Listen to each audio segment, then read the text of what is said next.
దేవుని పరిశుద్ధ నామానికి స్తోత్రం కలుగును గాక.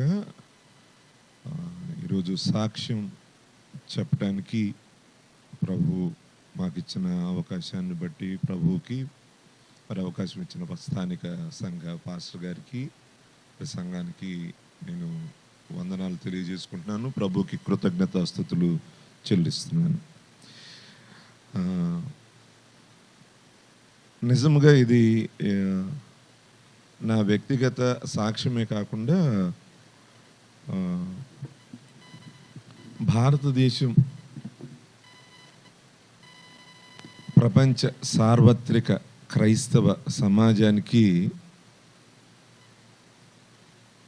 ఒక గొప్ప సాక్ష్యాన్ని, ఒక గొప్ప దైవజనుణ్ణి మరి భారత క్రైస్తవ సంఘం సార్వత్రిక సంఘానికి ఇచ్చింది. అటువంటి ఒక దైవజనుని సాక్ష్యం కూడా నేను మీతో పంచుకోవాలనుకుంటున్నాను. చాలా క్లుప్తంగా ఇవ్వబడినటువంటి సమయంలోనే చెప్పాలి కాబట్టి ఈ సాక్ష్యం 2012 సంవత్సరంలో ప్రారంభమైందండి.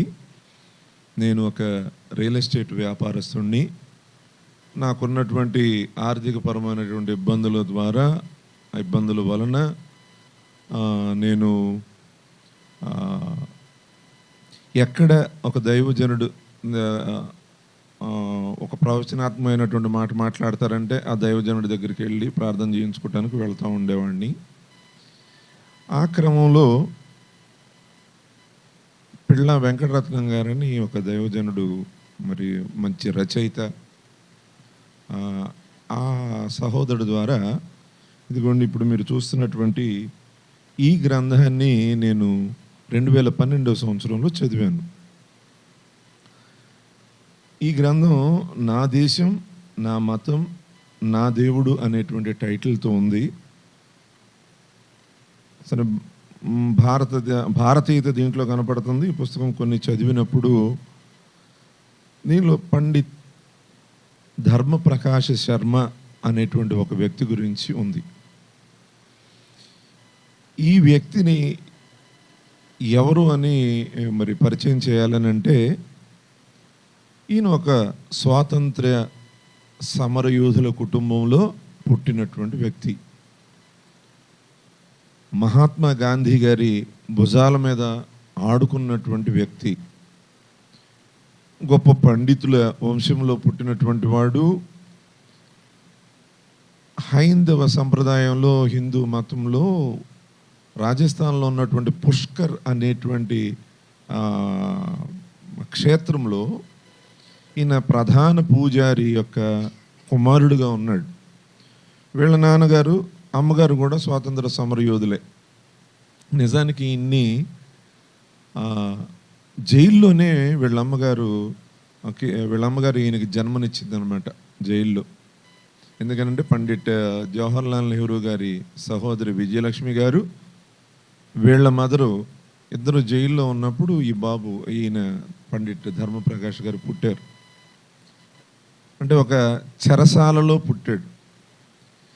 ఆ చెరసాలలో పుట్టడమేమో కానీ ఆయన ఒక అన్వేషణ అంతా, ఒక నిజమైనటువంటి దేవుని గురించినటువంటి అన్వేషణ తన జీవితం అంతా జరిగింది అని ఆయన యొక్క సాక్ష్యం ద్వారా మనం తెలుసుకుంటాం. అయితే దీనిలో నా సాక్ష్యం ఏముంది అని అంటే, ఇటువంటి ఈ స్వాతంత్ర సమరయోధుని కుమారుడు, జైల్లో పుట్టినటువంటి వ్యక్తి యవ్వన ప్రాయం వచ్చేటప్పటికి దైవాన్వేషణ మరి సహజ సిద్ధంగా అతనిలోకి వచ్చింది. మరి సమయభావం ఉండడం వల్ల నేను ఎక్కడి నుంచి ప్రారంభించాలో తెలియక నేను చెబుతూ ఉన్నా. కానీ మీరు దీని గురించి ఈ గ్రంథాన్ని చదవండి. ఈ వ్యక్తి యొక్క ఈ బిడ్డ ఆ పుష్కర్లో పుట్టడానికి 1 సంవత్సరం ముందు సహోదరులు భక్త సింగ్ గారు అజ్మీర్ నుంచి ఆ పట్టణానికి వెళ్ళి, ఈ పుష్కర్ అనేటువంటి పట్టణానికి వెళ్ళి అక్కడ ఉన్నటువంటి ఆ విగ్రహాలన్నిటిని చూచి పరితాపం చెందిన హృదయంతో, అయ్యా, ఈ విగ్రహారాధన జరుగుతున్నటువంటి ఈ పట్టణంలో నీ నామం కొరకు ఒక ఒక ఒక బిడ్డను లేవనెత్తవా, ఒక దైవజనుని లేవనెత్తవా అని ప్రార్థన చేశాడు అనేది వాళ్ళ చరిత్రలో మనకు తెలుస్తుంది అనమాట. ఈయన 1938వ సంవత్సరంలో పుట్టాడంటే 37వ సంవత్సరంలో భగత్ సింగ్ గారు ఆ పట్టణాన్ని దర్శించారు, ప్రార్థన చేశారు. తర్వాత ఈయన పుట్టడం జరిగింది. ఇట్లాంటి స్వాతంత్ర సమరయోధుని కుమారుడు ఒక మంచి కవిగా రూపాంతరం చెందాడు అతను చదువుతున్న క్రమంలో. అయితే విచిత్రం ఏంటంటే అతను చదువుతున్న సమయంలో భారతదేశానికి స్వాతంత్రం వచ్చినప్పుడు కూడా ఇంకా వాళ్ళ ఆంగ్ల భాష నేర్పేటప్పుడు బైబిల్ లెసన్సే వాళ్ళ పాఠాల్లో ఉండేవి. ఆయన 12వ తరగతి లేకపోతే ఇంటర్మీడియట్ చదువుతున్నప్పుడు వాళ్ళకి నాన్ డీటెయిల్డ్ పుస్తకంలో కొండ మీద ప్రసంగం గురించినటువంటి లెసన్ ఉందన్నమాట.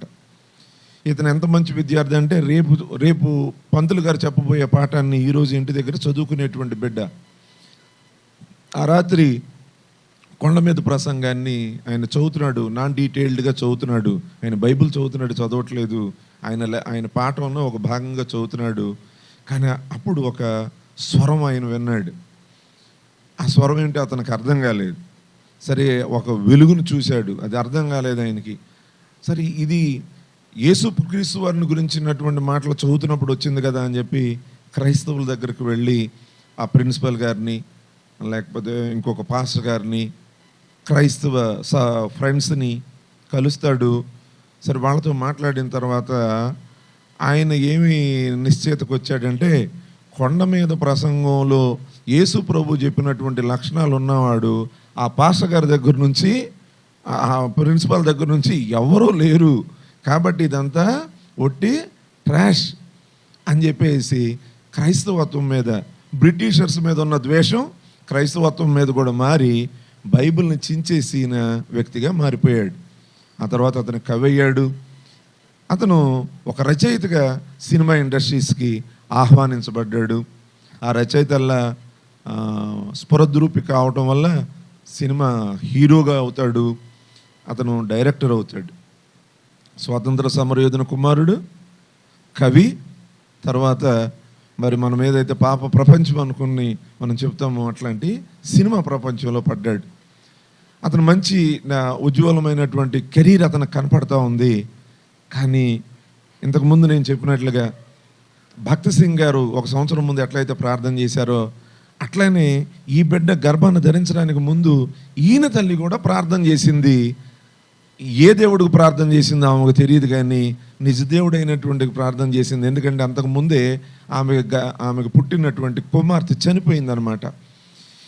అట్లాన ప్రార్థన చేసి కన్నటువంటి బిడ్డ అటువంటి భయంకరమైనటువంటి సినిమా ప్రపంచంలో ఉన్నప్పుడు ఈ సినిమా ప్రపంచంలో ఇంకా ఉన్నతమైన స్థానానికి వెళ్ళాలని ఈయన అప్పుడు రష్యా దేశంలో డైరెక్షన్ కోర్స్ చేయటం కోసం అప్పుడు హీరోగా పనిచేస్తూ ఉండి కూడా బ్రేక్ తీసుకుని రష్యా దేశం వెళ్ళి చదువుకుంటూ ఉన్నాడు. అట్లాంటి వ్యక్తి దగ్గరికి మరి వాళ్ళ అమ్మగారు అనారోగ్యంగా ఉన్నారని కబురు వెళ్ళింది. ఆయన ఇండియా వచ్చాడు. ఆ తల్లి ఏం చెబుతుందంటే, అయ్యా, నువ్వు ఎట్లాంటి కెరీర్ని ఎంచుకున్నావు, నేను నిన్ను వరాన కన్నాను, నేను ప్రార్థన చేసి పూజలు చేసి నేను నిన్ను కన్నాను, మరి నువ్వు ఎట్లాంటి పాపపు ప్రపంచంలో ఉంటే ఎట్లాగా, నువ్వు ఈ సినిమా ఫీల్డ్ నుంచి బయటికి రావాలని తల్లి కోరుతుంది. ఇతను ఎట్లాంటి మంచి బిడ్డ అంటే అంత ఉన్నతమైనటువంటి కెరీర్. అంటే ఇప్పుడు సినిమాలు చూసే వాళ్ళకి తెలుసు, అమితాబ్ బచ్చన్ అని ఉంటాడు వాళ్ళ నాన్నగారు, ఆయన హరివంశరాయ్ బచ్చన్, ఆయన దిలీప్ కుమార్, అట్లాంటి వాళ్ళందరితో సాహచర్యం ఇతనికి. సినిమాలు మంచి, ఇప్పుడు సినిమా హీరోలు అంటే క్రేజ్ కదా, అప్పుడు కూడా క్రేజే. దాన్ని వెంటనే విడిచిపెట్టి తల్లి కొరకు ఇంటికి వచ్చేసాడు. ఇంటికి వచ్చి ఖాళీగా ఉండటం చూసి బిర్లాలు, అంటే టాటా బిర్లాలు అని వింటాం కదండి, ఆ బిర్లాల కుటుంబం వీళ్ళు ఫ్యామిలీ ఫ్రెండ్స్ అవ్వటం వల్ల, నువ్వెందుకురా ఇంటి దగ్గర ఉంటున్నావు, మాతో పాటు రా బిజినెస్ చేద్దాము అని చెప్పి వాళ్ళు అక్కడికి తీసుకుని వెళ్ళడం జరిగింది. ఆ బిజినెస్లో బాగా వృద్ధి చెందుతున్నాడు అతను. ఆ సమయంలో 70s మళ్ళీ వీళ్ళ నాన్నగారు వెళ్ళి ఆ ఉత్తరప్రదేశ్లో ఎక్కడ అతను పనిచేస్తున్నప్పుడు వెళ్ళి కన్నీళ్ళు పెట్టుకుని అడుగుతున్నాడు, ధర్మ, మేము ఇంత త్యాగం చేసి పోరాటం చేసి ఈ దేశానికి స్వాతంత్రం తీసుకొచ్చింది మీరు డబ్బుల మీద డబ్బులు సంపాదించడానిక, మీరు ఆస్తులు కూడగట్టుకోవడం కొరక మేము ఇంత స్వాతంత్ర సమరం చేసింది కుటుంబాలను త్యాగం చేసి, ఇదిగో దేశమంతా అల్లకల్లోలంగా ఉంది. అప్పుడున్నటువంటి ఆ అమ్మాయి ఎంతో కష్టపడుతుంది అంటున్నాడు. ఆ అమ్మాయి ఎవరంటే ఇందిరాగాంధీ. అప్పుడు రాజకీయ అనిశ్చిత పరిస్థితి ఉంది.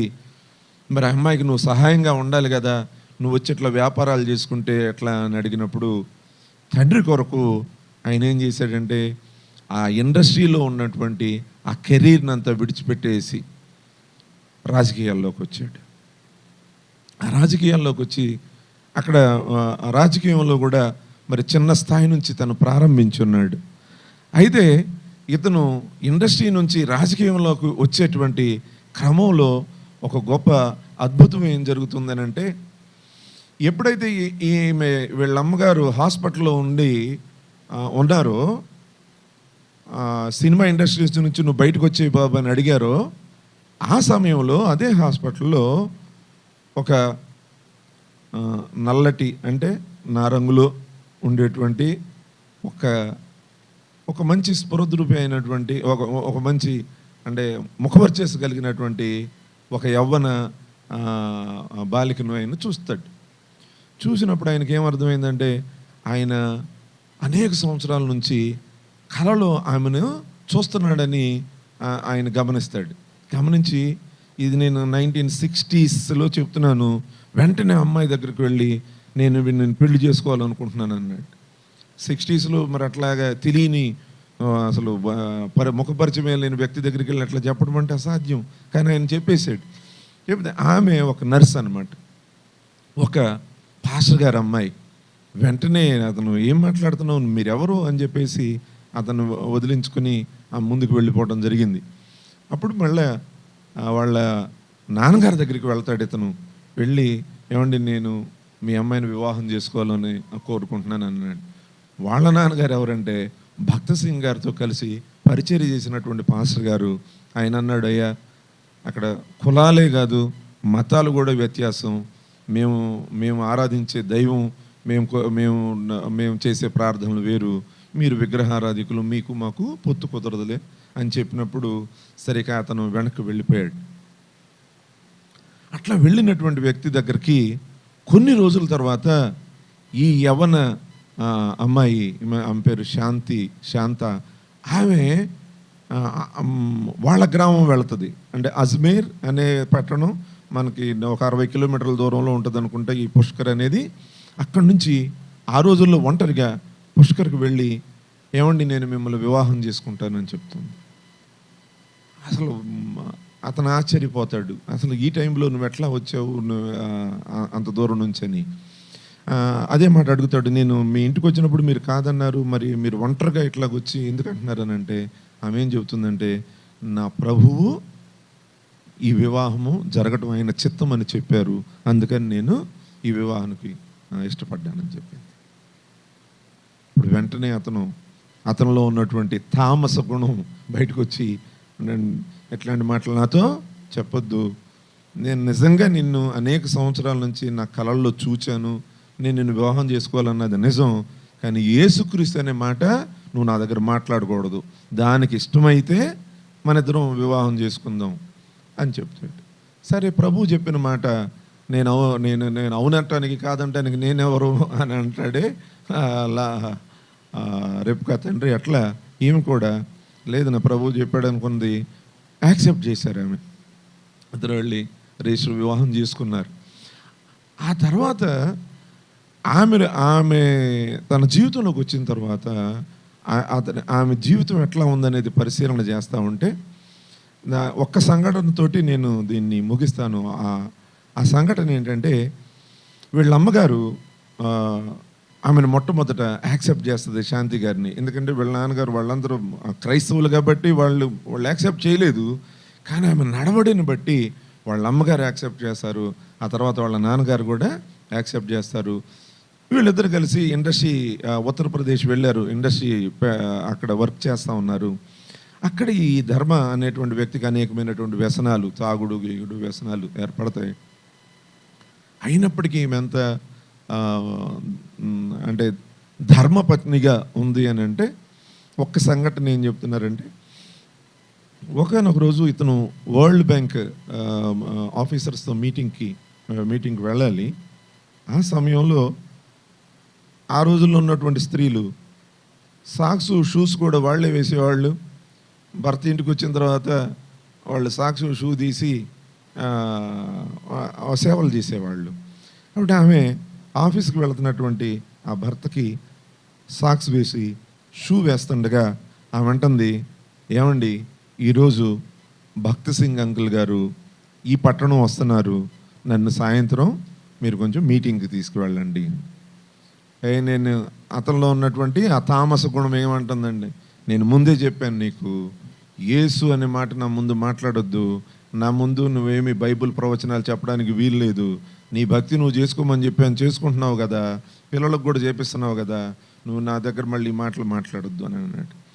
ఆమె ఏమంటుందంటే, లేదులేండి మీరు మంచివాళ్ళండి, మరి మీరు లేకుండా నేను ఒకదాన్ని ఎట్లా వెళ్ళగలుగుతాను ఈ పట్టణంలో, మీరు నన్ను తీసుకెళ్ళండి, నా ప్రభువు మిమ్మల్ని తీసుకొస్తాడు అని అంటుంది.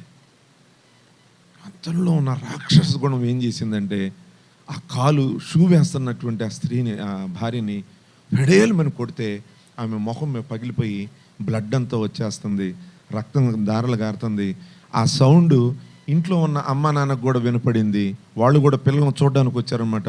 వాళ్ళు వచ్చి, ఏమిట్రా ధర్మ, ఎట్లాంటి పనులా నువ్వు చేసేది అని అన్నారు. ఏం లేదులేండి మామయ్య గారు, ఇది ప్రేమ కానుకలే అంటది.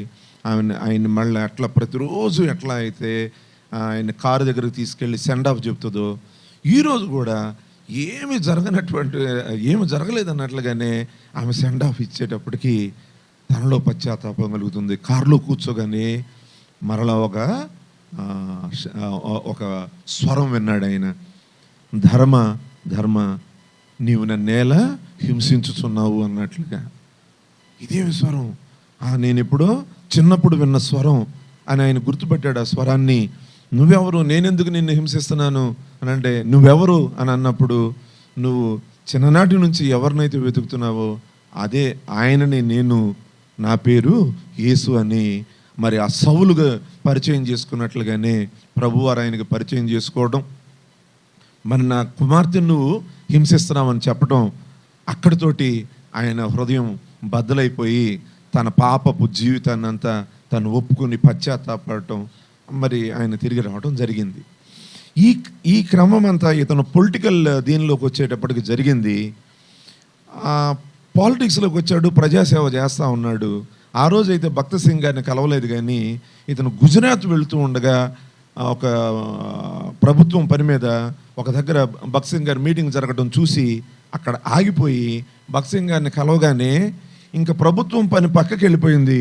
3 రోజులు కూటమిలో పాల్గొని ఆయన అక్కడికక్కడే బాప్తిసం తీసుకుని ప్రభువుని సొంత రక్షకునిగా అంగీకరించి మరి ఆయన సమాజంలో చేర్చబడ్డారు. ఆ తర్వాత క్రమంలో ఇంకా రాజకీయాలు కూడా వదిలేశారు.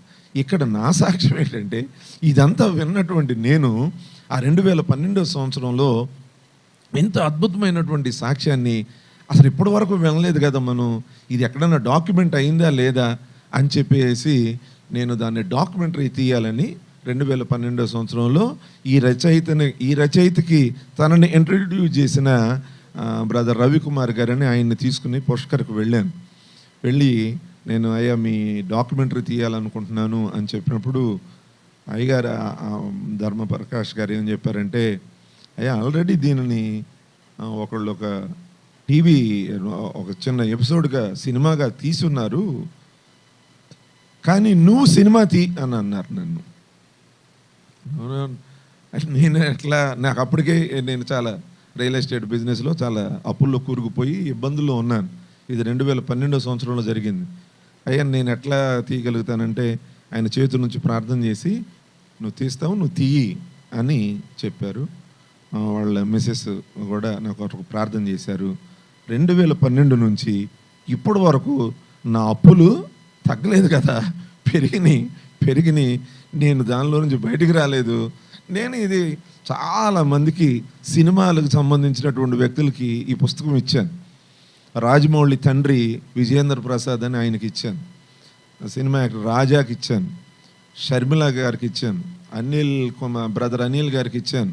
అందరికి ఇచ్చి అయ్యా ఇది చాలా మంచి సువార్త చిత్రం అవుతుంది, చాలా అద్భుతంగా ఉంటుంది. నేను చెప్పడం సరిగ్గా చెప్పలేకపోయాను, కానీ దీన్ని మీరు పుస్తకం చదివినా ఆ చలనచిత్రంగా తీసిన చాలా అద్భుతమైనటువంటి నేపథ్యం ఉంటుందన్నమాట అని నేను చెప్పినప్పుడు ఎవరు కూడా ముందుకు రాలేదు.